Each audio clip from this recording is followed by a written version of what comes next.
बन रहा है तो वो भी एक अच्छी चीज है।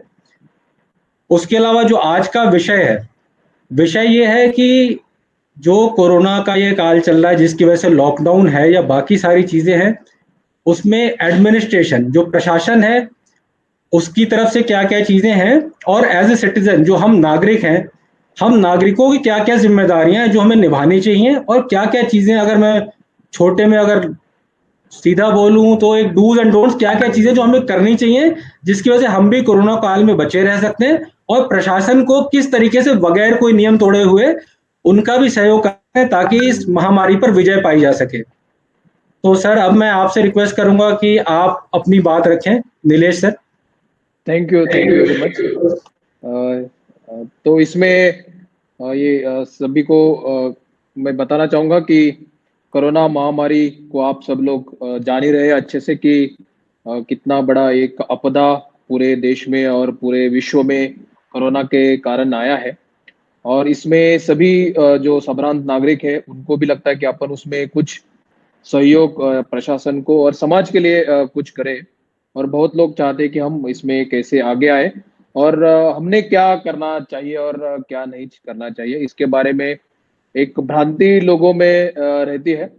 तो इसमें मैं सभी को बताना चाहूँगा कि सबसे पहले जो चीज़ हमको सभी को ध्यान देनी है कि सबसे महत्वपूर्ण बात कोरोना के संक्रमण में है कि पर्सनल और फैमिली सेफ्टी को नजरअंदाज नहीं किया जा सकता, और उसको मैं मानता हूं कि सबसे पहले ध्यान देना चाहिए। जाने अनजाने में भी हम कुछ चीजें ऐसी करते रहते हैं कि जिसमें सभी को परेशानी बढ़ सकती है।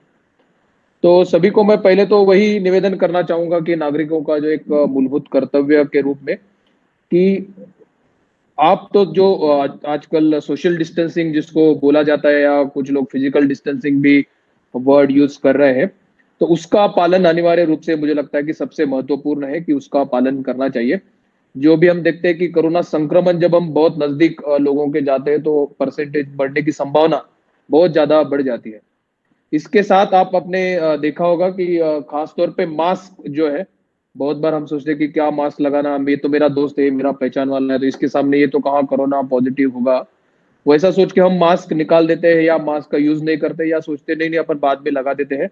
मुझे लगता है कि वो एक थोड़ा नागरिकों का गलत बात है। अनिवार्य रूप से आप जब भी बाहर जाएंगे तो मास्क का उपयोग अनिवार्य रूप से करेंगे। इसमें कहना चाहूंगा कि अगर दो व्यक्ति है जिन्होंने मास्क यूज नहीं किया है तो संक्रमण का चांस और परसेंटेज बहुत ज्यादा एक्सपोनेंशियली बढ़ जाता है। और अगर दोनों व्यक्तियों ने जो बात कर रहे हैं या आपस में है या सभी लोग अगर मास्क का यूज कर रहे हैं तो संक्रमण की जो संभावना है बहुत हद तक कम हो जाती है। उसमें अगर संभवतः कोई एक पॉजिटिव भी हो लेकिन वो अगर भी यूज किया है, अब आजकल आप देख रहे होंगे कि जिसको असिम्टोमेटिक केस कहा जाता है कि वो ऐसा व्यक्ति रहता है कि जिसको किसी भी प्रकार से कोई भी जो सिम्टम्स है यानी कोई भी चीजें नहीं रहती, ना उसको बुखार होगा ना फीवर होगा, क्योंकि उसका इम्यून सिस्टम और बॉडी उसको टॉलरेट कर देती है, तो उसको कोई भी लक्षण दिखाई नहीं देते हैं लेकिन वो कोरोना पॉजिटिव रहता है। ऐसा आदमी भी संक्रमित कर सकता है। तो आपको लगता होगा कि ये जो सामने वाला व्यक्ति है उसको तो ना बुखार है ना कुछ, वो तो ठीक ठाक है, संभवतः वो भी संक्रमित हुआ होगा या रहा होगा। तो इसीलिए मैं मानता हूं कि पर्सनल सेफ्टी के लिए आप सभी लोग को मास्क यूज करना, सोशल डिस्टेंसिंग करना और खास तौर पे हाथ धोना लगातार जब भी आप बाहर जाते हैं।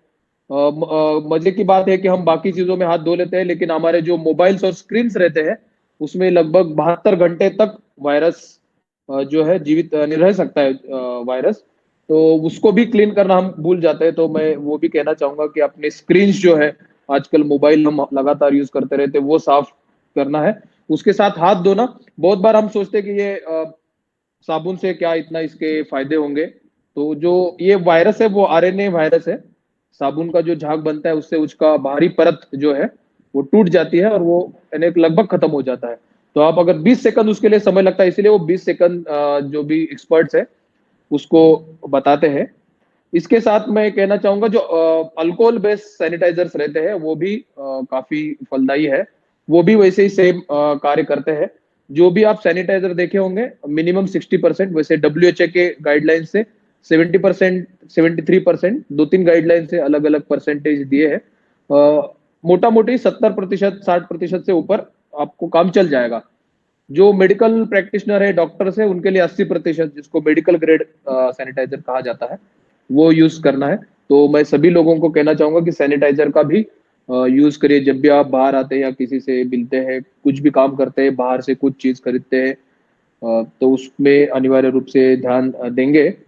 इसके साथ जो बात आ रही थी हमारे महुआ सैनिटाइजर की, उसके बारे में 2 मिनट में मैं बताना चाहूंगा। जो भी लोग ट्राइबल क्षेत्र, आदिवासी क्षेत्र से जुड़े हैं, जानते हैं, उनको पता होगा कि महुआ एक वृक्ष है जिसके अभी के सीजन में फूल गिरते हैं। हमेशा जो हमारे आदिवासी भाई लोग हैं, सभी लोग वो इसको अभी बुनते हैं, जिसको यानी इकट्ठा करके रखते हैं और उसको सुखा के साल भर उनके निजी काम के लिए बहुत सारे, हम लोगों को बोली भाषा में तो सिर्फ महुआ की शराब के बारे में ही जानकारी रहती है, लेकिन ट्राइबल कल्चर में और सभी लोगों में, ट्राइबल क्षेत्र में, इसके लड्डू हो, इसकी रोटी हो, बहुत सारी चीजें का इस्तेमाल करते हैं और कल्चरली और सोशली आदिवासी लोग महुआ से बहुत अच्छे से जुड़े हैं। मूलतः इसका अभी आजकल शराब में ज्यादा प्रयोजन होता है, तो हमने सोचा कि क्यों ना ये जो शराब के लिए यूज होता है, उससे और डिस्टिल्ड अगर हम अल्कोहल बनाएंगे तो उसके सैनिटाइजर के रूप में उपयोग किया जाएगा। आप जानते हैं आजकल एक बहस भी छिड़ी है कि खास तौर पे राइस या चावल से जो शराब बनती है, उससे एक जगह पे लोगों को फूड नहीं मिल रहा, खाना नहीं मिल रहा, फिर उससे कुछ परेशानी होगी, वो डाइवर्ट होगा। मैं बताना चाहूंगा कि इसीलिए हमने सोचा था कि इस तरह से अगर हम जो महुआ है, जिसका ज्यादा उपयोग शराब के लिए होता है, वो किया जाएगा, तो ये सैनिटाइजर के रूप में भी अच्छे से काम करेगा। हमारे यहाँ के जो एक्सपर्ट्स हैं उनके द्वारा, तथा महिला समूह जो हमारे वन विभाग के हैं, ट्राइबल लोगों के समूह है, उनके द्वारा ये अच्छे से डिस्टिल्ड किया हुआ 80% के ऊपर, फिर उसको थोड़ा मास्किंग करने के लिए, क्योंकि महुआ का थोड़ा स्मेल अलग सा रहता है, तो हमने कुछ अजवाइन, नीम, अर्जुन और निर्गुंडी और करंज, इस तरह के कुछ एसेंस भी उसमें मिलाए हैं। तो एक बहुत अच्छा ये एक प्रोडक्ट हम अभी उसको कर रहे हैं। उसमें और कुछ टेस्टिंग करना शेष है। आगामी 15 से 1 महीने के भीतर महुआ बेस्ड सैनिटाइजर भी हम उसको लाएंगे, ताकि लोगों में इसका प्रचलन और ज्यादा बढ़े। तो मूल विषय पे हम आते हैं कि हमको क्या करना चाहिए। तो हमारे पर्सनल और पब्लिक सेफ्टी को मुझे लगता है सबसे ज्यादा ध्यान देना अनिवार्य है।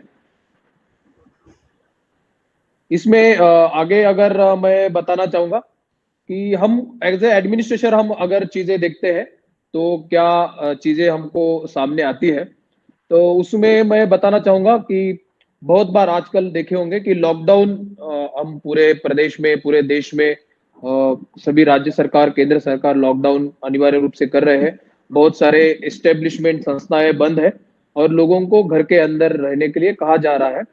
आप सब लोग इसको जानते ही है कि अगर हम ऐसा नहीं करेंगे तो बहुत ज्यादा पेशेंट्स बढ़ जाएंगे और हमारी जो स्वास्थ्य व्यवस्था बनी है उस पे बहुत ज्यादा उसमें प्रेशर आ जाएगा और बहुत सारे लोगों को ट्रीटमेंट फिर मिलना संभव नहीं होगा। तो हम जिसको फ्लैटन द कर्व बोल रहे हैं, सब लोग सुने ही होंगे, उसी तर्ज पे लॉकडाउन हम बढ़ा रहे हैं।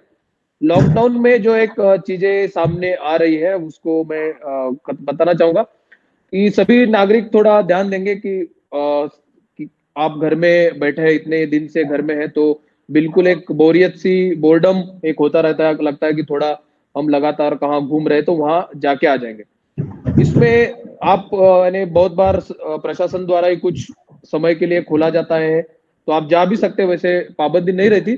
लेकिन जो रेड जोन है, खासतौर पे मैं उनको बताना चाहूंगा, अगर आप रेड जोन में है और जहां बहुत ज्यादा केसेस मिल रही है, तो आप बिल्कुल इसको अनिवार्य रूप से सोचना चाहिए कि जब भी आप जा रहे हो, तब आप आपके घर के लिए, आपके खुद के लिए इन्फेक्शन का एक संभावना बढ़ा रहे हो। तो उसको आप जितना मिनिमम कर सकते हो, यानी अगर जरूरत नहीं है कुछ सामान लेने की, कुछ चीजें आपको आवश्यक नहीं है, अगर आप उसको न ले तो मुझे लगता है कि बेहतर रहेगा। बहुत बार उससे भीड़ बहुत ज्यादा बढ़ जाती है और फिर संक्रमण की संभावना बढ़ जाती है। तो हम बहुत बार सोचते नहीं नहीं, हमको तो ये चीज अनिवार्य है, इसको लाना पड़ेगा, अभी लाना पड़ेगा। लेकिन मैं ये बताना चाहूंगा कि आप अगर उसमें इन्फेक्शन होता है तो कितना परेशानी आप सभी लोगों को बढ़ेगी। खास तौर पे रेड जोन के लिए। आजकल आप देखे होंगे 3 जोन बने हैं, ग्रीन, ऑरेंज और रेड।